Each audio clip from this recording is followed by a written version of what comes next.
Assalamualaikum warahmatullahi wabarakatuh. Bagaimana kabar kalian anak-anak hebat? Semoga kalian sehat selalu.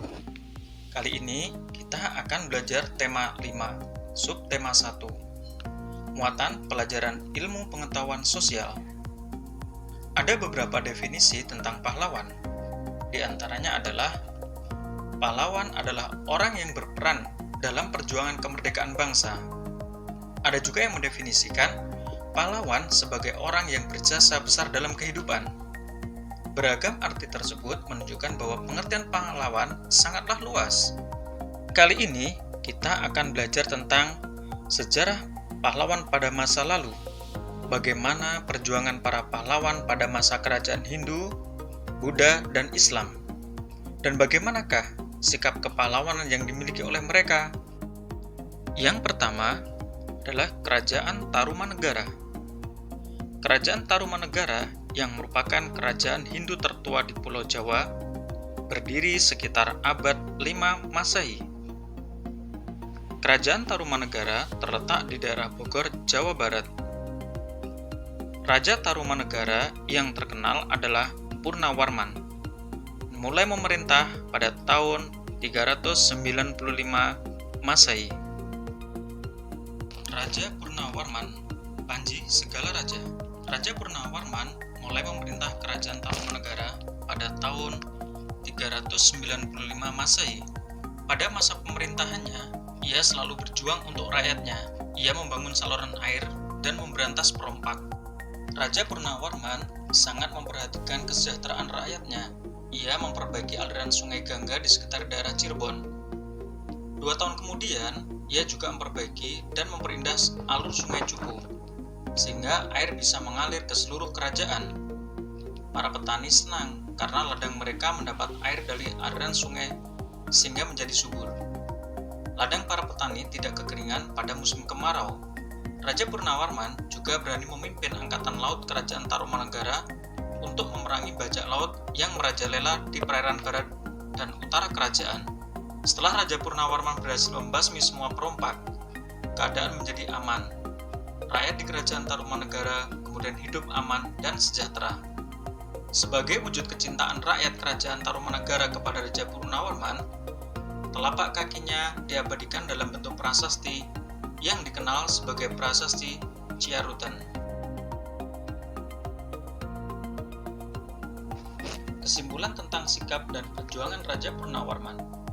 Perjuangan yang telah dilakukan oleh Raja Purnawarman adalah membangun saluran air dan memberantas perompak.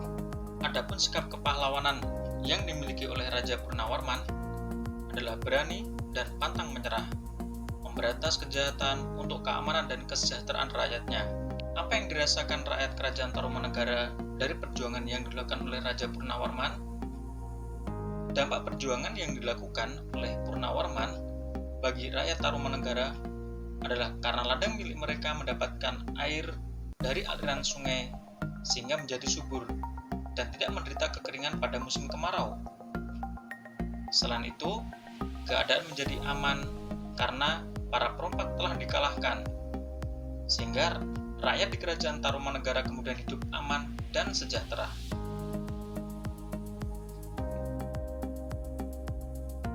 Berikutnya adalah Raja Balaputradewa.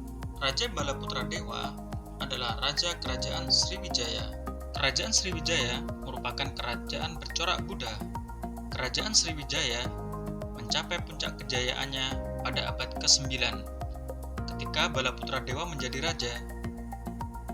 Balaputradewa menjadi raja sekitar tahun 850 Masehi. Kerajaan Sriwijaya terletak di dekat Selat Malaka.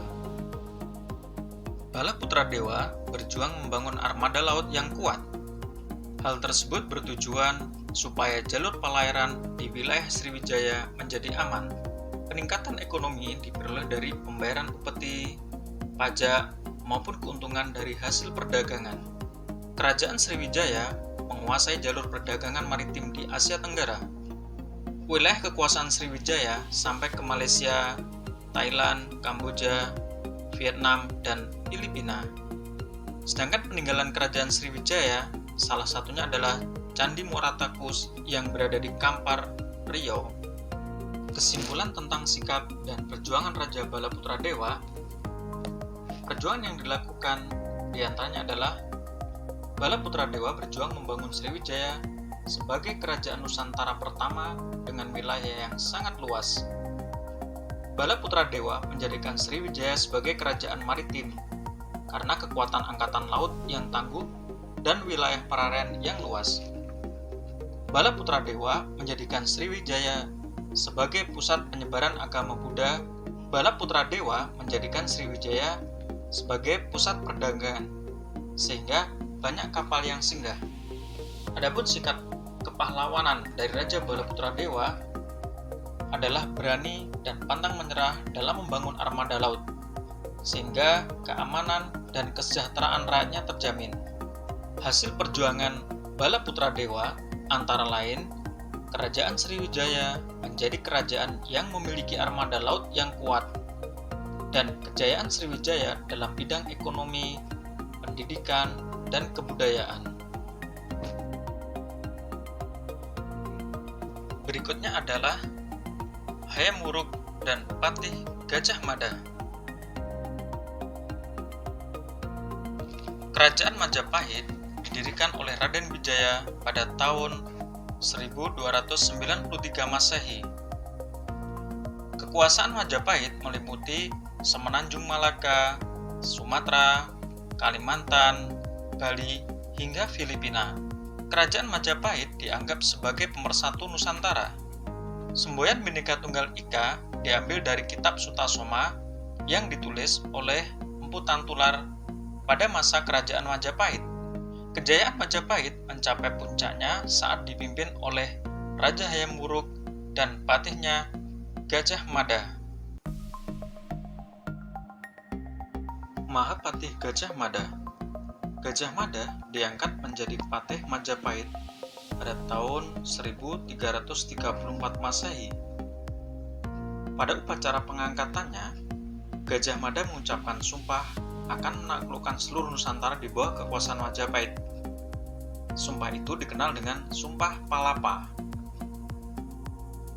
Kesimpulan tentang sikap kepahlawanan Raja Hayam Wuruk dan Patih Gajah Mada adalah bijaksana, cerdik, memiliki semangat yang juang yang tinggi, mementingkan kepentingan rakyat, dan menepati janji. Berikutnya adalah Pangeran Diponegoro. Pangeran Diponegoro adalah putra sulung Hamengkubuwono III, seorang Raja Mataram di Yogyakarta. Perang Diponegoro terjadi pada tahun 1825 sampai 1830 Masehi. Perang Diponegoro merupakan salah satu pertempuran terbesar yang pernah dialami oleh Belanda selama masa pendudukannya di Nusantara. Peperangan ini terjadi secara menyeluruh di wilayah Jawa, sehingga disebut Perang Jawa. Peperangan ini salah satu upaya yang dilakukan Pangeran Diponegoro dalam perjuangannya adalah menyatukan seluruh rakyat pribumi dalam semangat Sadumuk Batuk, Sanyari Bumi Ditoi Tekan Pati, yang artinya dari kepala sejengkal tanah dibela sampai mati. Kesimpulan tentang sikap kepahlawanan Pangeran Diponegoro diantaranya adalah patriotisme, rela berkorban untuk membebaskan rakyatnya dari kesewenangan Belanda meskipun nyawa taruhannya. Berikutnya adalah cinta tanah air.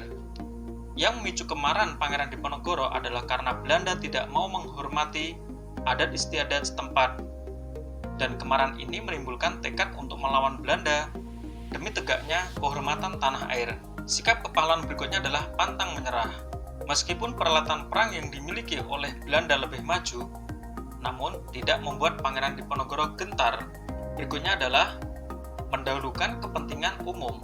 Pangeran Diponegoro rela meninggalkan kemewahan demi membela rakyat kecil.